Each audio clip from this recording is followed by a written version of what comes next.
there is 3 possible reasons that could actually lead to lifting. Number 1 is preparation. What I want to be able to do is use an arbor band. Now, it's really important to understand the proper speed. I don't want to run this at a speed that's too excessive. I like to go between 3,000 and 4,000 RPMs on our electric file. Now, it's really important to understand when you're removing shine, it has to be thorough. I like to break it down into regions. So the first region where we want to be able to remove shine, and you're going to notice how much easier it is if you're holding your customer's hand like this, I'm gently going to remove shine around the perimeter of the nail. So what this is going to do, it's going to help me remove shine around the cuticle area. You can see I'm actually able to tickle away gently, right, around the perimeter. Now, what I want to be able to do, I want to use what I call a feathering motion, right? As you can see, I'm holding the handpiece like a pen, just like I'm writing. This is going to allow me to use this part of the barrel right here. This is zone 1 of the barrel. And what I'm going to be able to do is not just efficiently remove shine, but effectively, right? So I'm going to be able to come through. I'm going to be able to tickle away the shine around the whole entire surface of the nail. I'm going to be able to come through and tickle away the shine, as you can see. I'm not going to be able to do this just fast. I'm going to be able to do this effectively, meaning I'm going to be able to remove shine completely from the surface and create the right texture for the enhancement to bond. This is also a great way for you to be able to turn the finger to the side like this, and if you're missing this area, I could just lightly tickle, tickle, tickle, tickle, right? Instead of doing this motion of going side to side is not going to get into those little crevices. You don't have to be aggressive. You just have to be gentle and you have to be thorough. Once the shine is removed, what we need to do is use swipe, and I'm just going to kind of scrub away all the dust, oils and contaminants from the surface of the nail. So this is going to balance the pH level of the natural nail. Once all of the oils and contaminants have been removed from the surface, once it is dry, you are now ready for protein bond application. And I'm just going to start from the center, and I'm going to work it down the sides, making sure that I get a nice even coat from cuticle to free edge.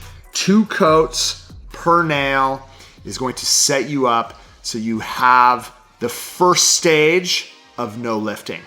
The next variable is application. What do you have to do to get the right consistency? Okay, first of all, you have to be able to pick up the right bead. If I submerge my brush, if I tap 1 time and I pull down and bounce inside the powder, you're going to notice that I'm going to pick up something that's nice and fluffy and even on one side of my brush. Now, once you pick it up, flip the brush over and count. 1, 2, 3. Look at how I angle the finger down. Look at this. See how the finger's pointed down? This is going to give me the ability just to lightly touch the back end, right? And then all I have to do is kind of hold the sides. Look at this. I'm trying to force the product to move in the direction of the apex, this area. Now I'm going to show you something crazy. At this point, if I'm just holding the product and preventing it from running into the sides, if I lightly pull from the front, I'm going to show you something really important. This is probably the most important technique when it actually comes to application. You see I'm actually, look at this, kind of from the center, I'm just kind of pulling the sides. Do you see how it tapers to the back end? I want that nice, flawless taper, not just back here. I need it here and here as well. Where a lot of beginners run into a problem is they hold the finger too flat. If I take the product and I bounce, let's say you're successful at actually picking up a bead, but I kept the finger too flat. If I set it like this and pulled, watch what ends up happening. The product ends up running like this and off to the sides. We don't want to create a mushroom cloud on the back end of the cuticle area. You're going to be spending way too much time trying to wipe it off the back end, clogging up your brush and giving you no chance to file it into perfection when you have to do your finishing. I need to hold the finger down at an angle. Notice the brush. When I'm holding the brush, I don't want it like this. I don't want it like this, right? With the finger flat. I want the finger at an angle in my brush. So take a look at this right here. Do you see that angle? This is going to create the perfect arch. You want it to self-level naturally, creating the least amount of ledge around the perimeter of the nail. If I submerge my brush, and again, pull down, bounce, bounce, bounce, get myself a nice bead, right? Count 2, 3, 4, release.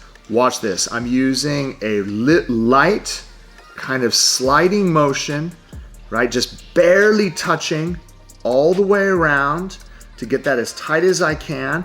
Once it moves about halfway down, from the front end of the bead, I start using a really light feathering motion, and I'm also wiping my brush at the same time. Look at how well everything pulls into the nail. And if there is a little bit of negative space there on the front end, guess what? You have enough product to use the body of the brush to move it into position. I don't have a bead that's uncontrollable. I'm going to have a bead that I'm going to be able to work like a nice shaping clay. So once it starts to set a little bit more, then what I could do is just kind of lightly brush through to make sure that I have a structure that is going to be absolutely easy for me to file, which is going to lead to the last variable, your finishing. You have to remember that when you are setting an enhancement down, you do not want a ledge to surround the perimeter of the nail. If you do not taper that ledge flush to the perimeter of the nail, chances are it's going to lift. What I'm gonna do is I'm gonna start from the center, and all I'm going to do is gently follow around the perimeter. Look at this. If I was to run my hand file around the perimeter, do you see how easy it is for me to blend that nice and tight? And I did it without having to sit there and file forever. So what I usually do, gently come around the perimeter of the nail, right? Now again, if I'm doing my sidewalls, right, you guys have seen me finish. If I'm running my hand file along the sides, everything is going to taper in nice and tight. You do not want to put yourself in a position where after you're done finishing the nail, you feel anything. You want to be able to have it nice and flush, not just to the back end. It has to be flush around the whole perimeter of the nail. If I was to finish off the whole entire thing, I don't really need to file that much. All I would do is shape, again, some of the excess through the upper arch. I would come down, right, the front end of the nail to make sure that I get my C-curve nice and tight. I'm gonna go around the cuticle area, not removing bulk close to the cuticle area. I'm removing bulk from the back end, so that it's going to be a lot easier for me to hand file it into perfection. And then all I would have to do is remove some of that excess by coming through by using the I-formation roadmap. Once the excess is removed from the surface, it's going to be very easy for you to literally come down the left side and get that tight, and then follow through on the right side to blend everything absolutely even. We want to try to keep this as natural as we possibly can, right? Look at how tight, look at this, my hand file, right? Look at this, there's nothing stuck underneath. I have completely flush, super tight edges, not just here, but all the way around. If you're able to complete great prep, flawless application, your finishing is going to be absolutely perfect. By following these 3 steps, it's going to lead to no lifting at all.